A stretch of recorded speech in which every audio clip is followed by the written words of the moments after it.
Hello and welcome to type. Last class में हम लोगों ने 1857 के रिवोल्ट को कवर कर लिया था। आज की क्लास में एक बहुत ही इंपॉर्टेंट टॉपिक को पढ़ने वाले हैं जिसका नाम है चंपारण सत्याग्रह। तो चंपारण सत्याग्रह एज ए टॉपिक हम पढ़े, इससे पहले हम ये देखते हैं कि सत्याग्रह क्या है।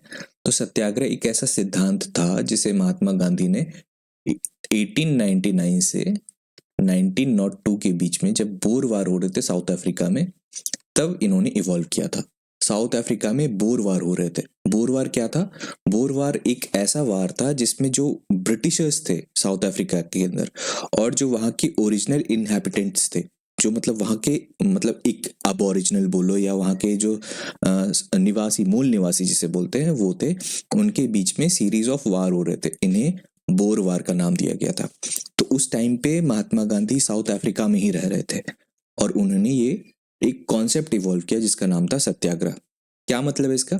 इसका मतलब ये है कि आप अगर सच्चाई के साथ हो, ठीक है, आपका इंटेंट अगर सच्चा है, तो आप आग्रह करके भी, यानी कि सिंपल इम्प्लीडमेंट करके भी, ठीक है, रिक्वेस्ट करके भी आप अपने आप को प्रूव कर सकते हो और अपनी सच्चाई से उस जो भी है आपका टसल चल रहा है उसको जीत सकते हो। ठीक है, ये सत्याग्रह था। तो अब हम इसके बैकग्राउंड को समझते हैं थोड़ा। चंपारण सत्याग्रह हुआ कब था, कैसे हुआ था, क्यों हुआ था, ये सब समझते हैं। उससे पहले ये जान लो कि एक बीघा जो होता है ना, जमीन का एक बीघा, उसके अंदर 20 कट्ठे होते हैं। अब 20 कट्ठे में से जो प्लांटर्स थे ब्रिटिश के, ब्रिटेन के जो प्लांटर्स थे, जो इंडिया में रहते थे और नील की खेती करवाते थे मजदूरों से, किसानों से, उनका ये कहना था कि अगर आपके पास एक बीघा जमीन है, यानी कि 20 कट्ठे का जमीन है, तो उस 20 कट्ठे में से 3 कट्ठे पे आपको नील की ही खेती करनी पड़ेगी और आप उस नील को हमें ही बेचोगे। ठीक है, ऐसा एक बॉन्ड करवा लेते थे उन किसानों से। तो क्या होता था कि इंडिगो थोड़ा महंगा पड़ता था। यहाँ से वो ब्रिटेन इंपोर्ट करके ले जाते थे तो वहां महंगा पड़ता था। अब उसका क्या हुआ ना, 1900 से लेकर के 1916 के बीच में जर्मनी में एक सिंथेटिक, यानी कि आर्टिफिशियल डाई बनाने लगे थे वो लोग। ठीक है, अब जब आर्टिफिशियल डाई बनाने लगे केमिकल का यूज करके, तो इंडिगो का डिमांड घट गया। इंडिगो का डिमांड घटने की वजह से यहाँ के जो किसान है, उनको उतना फायदा मिलता नहीं था, उनको इतना पेमेंट मिलता नहीं था जितना उनको पहले मिला करता था। तो अब ये लोग क्या है ना, इसको छोड़ना चाहते थे। उनका जो बॉन्ड था वो चाहते नहीं थे उसके साथ कंटिन्यू हो। इस वजह से मतलब जबरदस्ती का सिचुएशन बना दिया गया था ब्रिटिशर्स द्वारा कि आपको ये खेती करनी ही पड़ेगी, क्योंकि वैसे भी उन्हें पैसे कम बच रहे थे और ये एक तरह से फार्मर्स भी उस कॉन्सेप्ट से या उस जो बॉन्ड है उससे दूर जाना चाह रहे थे। तो लॉस हो जाता प्लांटर्स का। इस वजह से 3 कटिया सिस्टम में बहुत ही लॉस होता जा रहा था।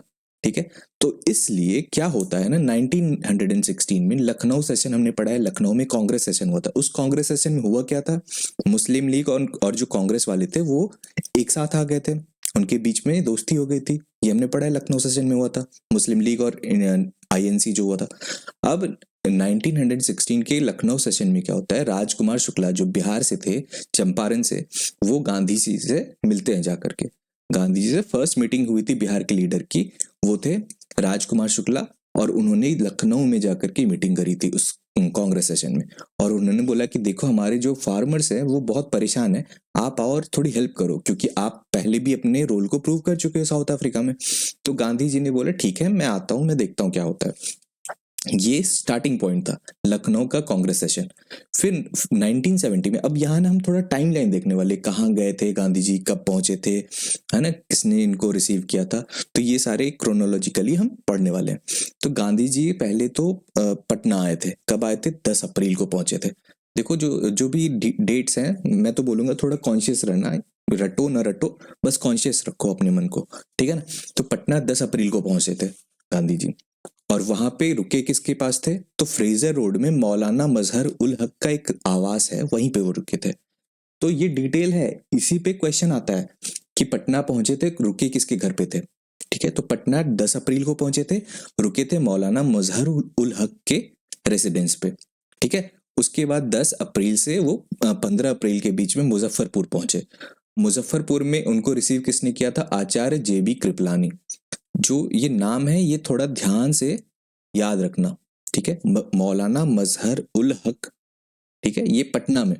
फिर मुजफ्फरपुर में आचार्य जेबी कृपलानी। ठीक है, और उसमें क्या हुआ था, वहां पे मीटिंग हुई थी जब मतलब जब मुजफ्फरपुर पहुंच गए तो वहां एक मीटिंग हुई इनकी, किनके साथ?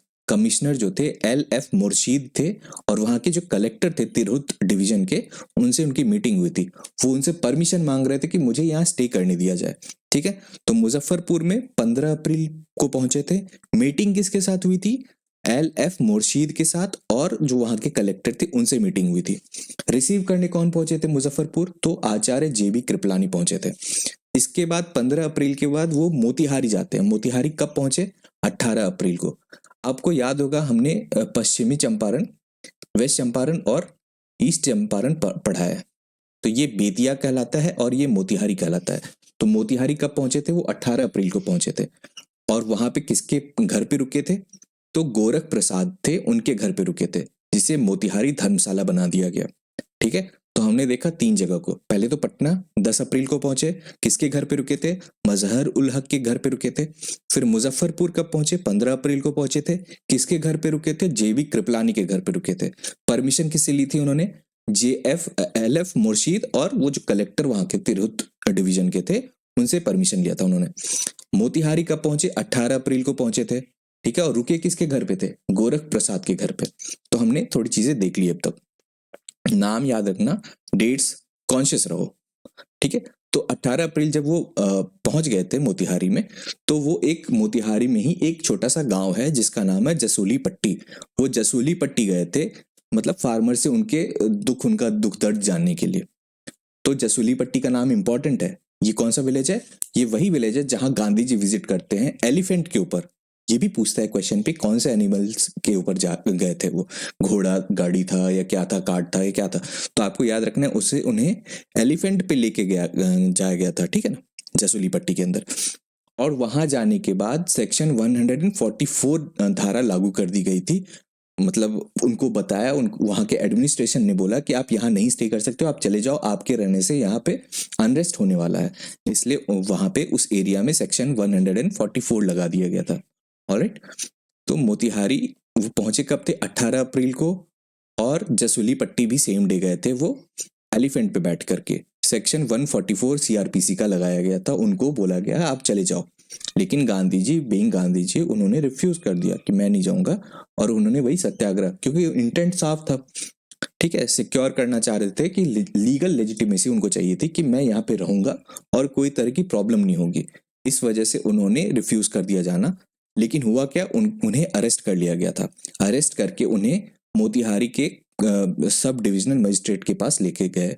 ठीक है, जब उनको उस कोर्ट में ले गए तो 2000 से 4000 जो पेजेंट्स थे, यानी कि फार्मर्स थे, वो उस पूरे कोर्ट को घेर लेते हैं और वहां नारेबाजी होने लगी। तो क्या होता है कि उनको डर लगने लगा, वहां के एडमिनिस्ट्रेशन को डर लगने लगा कि भाई इनके रहते हुए तो यहाँ पे दंगा फसाद हो सकता है। इसलिए उन्होंने पूरे अपना केस को विड्रॉ कर लिया। ये क्वेश्चन आता है कि किसने विड्रॉ किया था वो केस? तो जो बिहार के लेफ्टिनेंट गवर्नर थे उस टाइम के, एडवर्ड गेट, इन्होंने अपने केस को विड्रॉ कर लिया था। ठीक है, अब हम देखते हैं मोतिहारी से बेतिया गए थे। पहले हमने देखा 10 तारीख को वो पटना आए थे। एक सेकेंड, 10 को पटना आए थे, फिर 15 को मुजफ्फरपुर, और फिर 18 को मोतिहारी। ठीक है, और 18 के बाद 22 को ये आते हैं बेतिया। ठीक है, बेतिया। तो बेतिया जाने के बाद क्या होता है, जब वो बेतिया पहुंचते हैं तो यहाँ पे भी एक छोटी सी कहानी है। जब वो बेतिया गए ना, तो ट्रेन, मतलब भीड़ इतनी थी कि ट्रेन जो है वो प्लेटफॉर्म तक पहुंच नहीं पाई थी। इसलिए क्योंकि गांधी जी को बहुत लोग फॉलो कर रहे थे उस टाइम पे, उनका क्रेज था। ठीक है, अब जब ट्रेन वहां तक स्टेशन तक पहुंच नहीं पाई और प्लेटफॉर्म पे ही रुक जाती है, तो उन्हें प्लेटफॉर्म से पहले ही रुक जाती है, तो उन्हें उतरना पड़ गया ट्रैक पर ही। ट्रैक पर उतर के वो मतलब कुछ दूर जाकर के उन्होंने संबोधित किया था, एड्रेस किया। बहुत सारे वहां पे फार्मर्स थे, मस्टर्ड का फील्ड था। ये हम बात करें बेतिया, बेतिया कहाँ पे है? ये वेस्ट चंपारण को बेतिया बोलते हैं। वेस्ट चंपारण में एक बहुत बड़े मैदान में रेलवे स्टेशन के 1 किलोमीटर दूर उन्होंने संबोधित किया फार्मर्स को, और उन्होंने बोला कि हम आपकी प्रॉब्लम को सॉल्व करने के लिए ही आए हैं। ठीक है, और फिर एक वहां का रेस्ट हाउस था जिसे धर्मशाला बोल लो, हजारीमल धर्मशाला। तो ये हजारीमल जो थे ना, हजारीमल, इन पे ब्रिटिशर्स ने दबाव बनाना शुरू किया कि आप गांधी जी को यहाँ ठहरने मत देना। तो हजारीमल भी दबाव में आकर के बोले कि ठीक है, मैं अपने धर्मशाला में उनको ठहरने नहीं दूंगा। फिर ये धर्मशाला में हजारीमल के भाई जो सूरजमल थे, उन्होंने बोला कि नहीं, ऐसा नहीं होना, मतलब ये दोनों भाई ही थे। हजारीमल दबाव में आकर के गांधी जी को स्टे करने देना नहीं चाहते थे, बट सूरजमल बोले कि इसमें मेरा भी तो हिस्सा है इस धर्मशाला में, तो नहीं, गांधी जी मेरे हिस्से में ही रुकेंगे। तो फिर फाइनली 10 दिन के लिए वो उस जगह पे स्टे किए थे। ठीक है, हजारीमल धर्मशाला कहाँ पे है? बेतिया में। ये इंपॉर्टेंट है, कहाँ पे क्या है? मजहर उल हक जो थे उनका रेसिडेंस फ्रेजर रोड में था, पटना में। जेबी कृपलानी कहाँ पे थे? मुजफ्फरपुर में थे। और ये हजारीमल धर्मशाला जो है ये बेतिया का है। ठीक है ना, थोड़ा ध्यान रखना इन चीजों का। तो 10 दिन रुके थे, और ये पीर मोहम्मद मुनीस भी थे, एक पीर मोहम्मद मुनीस, इनके भी पास रुके थे जब वो बेतिया में थे। तो जब ये धर्मशाला में थे ना, तो एक बहुत ही इंपॉर्टेंट, बहुत इंटरेस्टिंग इवेंट है कि एक वहां के प्लांटर ही थे जिनका नाम था इरविन। अब इरविन ने क्या किया ना, ये देखो इरविन, इरविन, तो इन्होंने क्या किया, जब खाना जा रहा था गांधी जी का, तो उसमें पॉइजन मिला दिया था। और वहां के जो कुक थे उनको इस बात का आइडिया लग गया था कि इसमें पॉइजन मिलाया गया है। उस कुक का नाम क्या था? बटक मियां अंसारी। तो बटक मियां अंसारी ने उस पहले जाकर के गांधी जी को बोल दिया कि आपके खाने में इन्होंने जहर मिला दिया है। तो गांधी जी ने उस खाना को खाया नहीं था। ठीक है, तो ये भी क्वेश्चन आता है कि कौन ऐसा इंसान था जिसने गांधी जी को फूड में पॉइजन से बचाया था?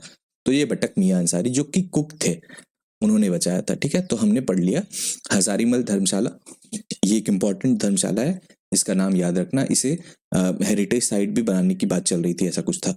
ठीक है ना, तो हजारीमल धर्मशाला। फिर हमने पीर मोहम्मद मुनीस के घर पे वो स्टे किए थे, ये भी देखा। और उसके बाद हमने ये देखा कि एरविन जो थे उन्होंने पॉइजनिंग अटेम्प्ट किया था, जिसको फॉइल कर दिया था बटक मियां अंसारी ने, एक कुक थे वो। ठीक है, तो हमने 22 अप्रैल तक के इवेंट को कवर कर लिया है। अब हम आगे देखते हैं कि जब ये केस बहुत ही लाइमलाइट में आ गया, तो फिर एक कमिटी बनाई गई जिसका नाम था चंपारण एग्रेरियन कमिटी। और उस कमिटी के सिर्फ एक ही इंडियन मेंबर थे, बाकी सारे ब्रिटिशर्स थे, सिर्फ एक ही इंडियन मेंबर थे जिनका जो थे हमारे गांधी जी। ठीक है, गांधी जी उस पूरे कमिटी के मेंबर बन गए थे। फिर इन्वेस्टिगेशन किया गया कि आखिर इंडिगो के जो कल्टीवेटर हैं उनके साथ क्या एट्रोसिटी हो रही है। उस एट्रोसिटी को इन्वेस्टिगेट करते हुए ये फिर कंक्लूड किया गया। अच्छा, ये जान लो कि इन्वेस्टिगेशन में कौन कौन से लीडर्स शामिल थे।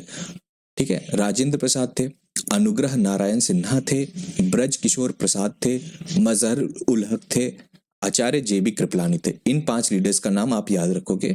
हमने इनमें से कुछ पहले ही देख रखे हैं, और एक और हमने लीडर राजकुमार शुक्ला भी पहले पढ़ा था।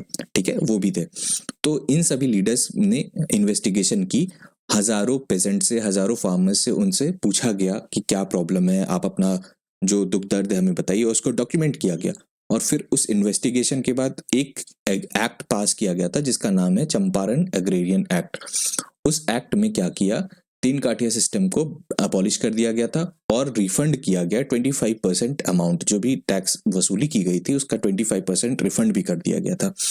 ठीक है, तो चंपारण एग्रेरियन कमिटी, उसमें एक ही मेंबर थे गांधी जी जो इंडियन थे। ठीक है, बाकी जो ये टीम थी गांधी जी की टीम थी। ठीक है ना, इसे हम पढ़ लिए। तो that's all for this lecture. मिलते हैं नेक्स्ट क्लास में। Thank you so much.